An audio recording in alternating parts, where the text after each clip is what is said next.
32 million people in the path today altogether as the moon crossed the Mexico-Texas border and across 15 states. Massive crowds gathering to take in the spectacular sight, looking up, as a whopping 99% of Americans were able to catch at least a glimpse of partial eclipses. Bill Weir is out front. Every day, the shadow of the moon bounces willy-nilly across the lifeless Milky Way, and when it hits Earth, it mostly darkens ocean or ice, with no human witnesses. The darkness has settled into Kerrville, Texas. But on this day, random fate sent that shadow on a North American tour like no other. And from Mexico to the Maritimes, that shadow moved people to weep and cheer. Wow. I'm gonna cry. Marry. I love you. And propose. You marry me? Yes!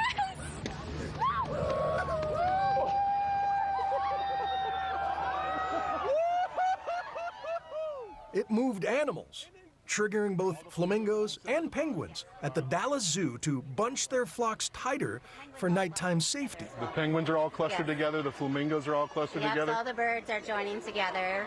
The swath of darkness over 100 miles wide moved clouds. Oh, it's amazing.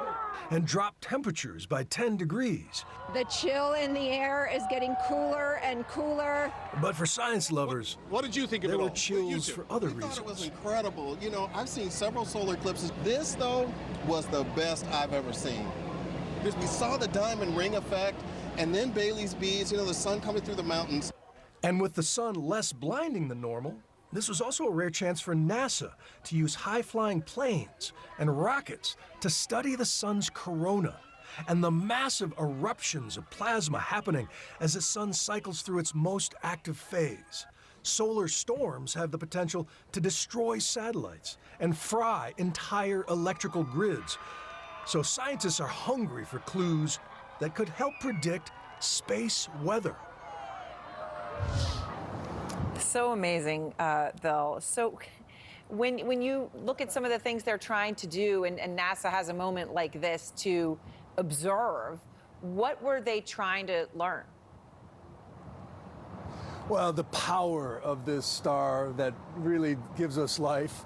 It lifts our moods, tans our skin, but it's also a thermonuclear bomb that's been going off for 4 billion years. And on an angry day, it emits enough electrical power, enough energy from those spasms in the plasma that could really fry the electrical grid here on Earth, or really wreak havoc with our satellite systems that keep us connected through GPS and weather and finances.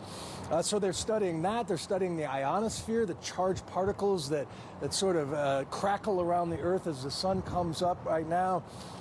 And it's just that artificial shade that science enjoyed today lets them study stuff that normally you can't see because the sun is so bright. Also, amateur radio operators, ham radio operators, bouncing their signals off the ionosphere to see how it's altered by this. But what a day of just pure human connection. Whether you're an astrophysicist or a 7th grader, you could see faces light up.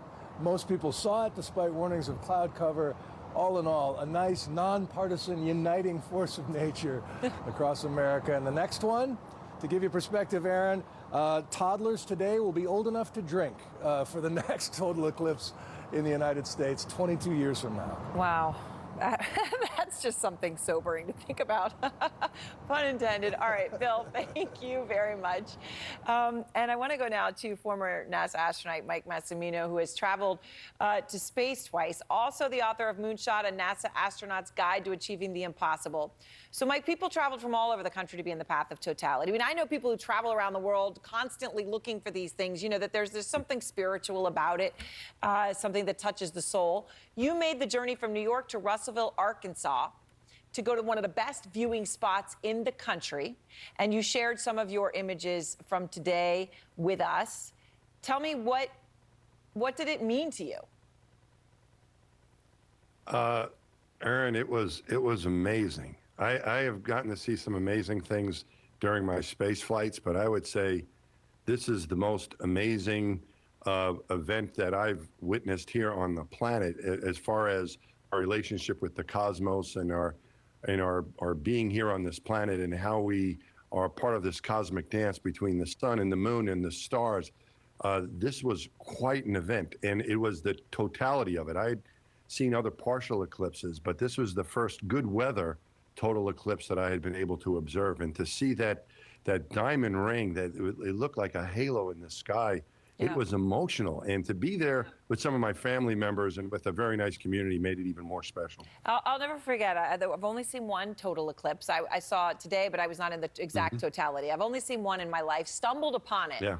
An unforgettable day in my life. But you, Mike, this is the thing. When you say the most incredible thing you've seen on Earth, you have seen some of the most amazing things a human can see. In fact, that so few humans have seen.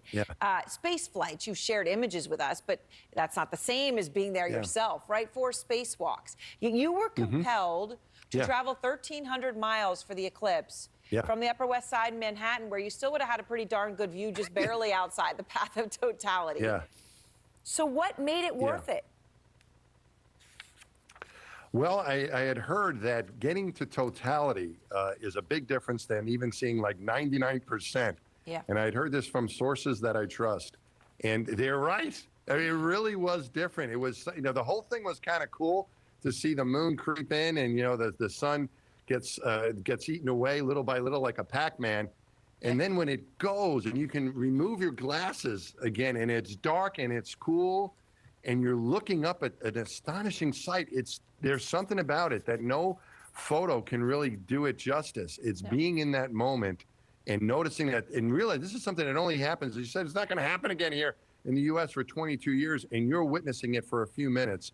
It is worth the trip. It really is, and I am so glad I did. So, so one of this thing, and I guess this and other events recently, all in their own different ways, whether it be earthquake or crazy weather, have made us all realize how vulnerable we are, right? How things happen outside of our control. And especially in the context now, we worry so much about the environment and climate change.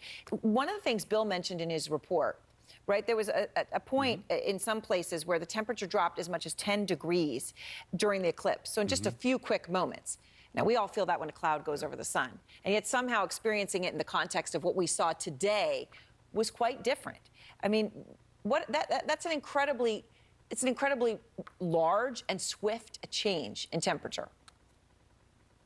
It's a reminder of how dynamic and fragile things are, I think, because you said when it gets cloudy out, it's a lot different than when the sun is shining on us. But it's really the same reason during the eclipse. It's just that less solar radiation is reaching the surface and reaching us. So it's cooler. We feel a cooler temperature. With the moon blocking the sun, it perfectly blocks it. The moon, the sun is 400 times larger than our moon, and it's also, coincidentally, 400 times further away than our moon. So that when we get a total eclipse like we had today, it perfectly blocks it out.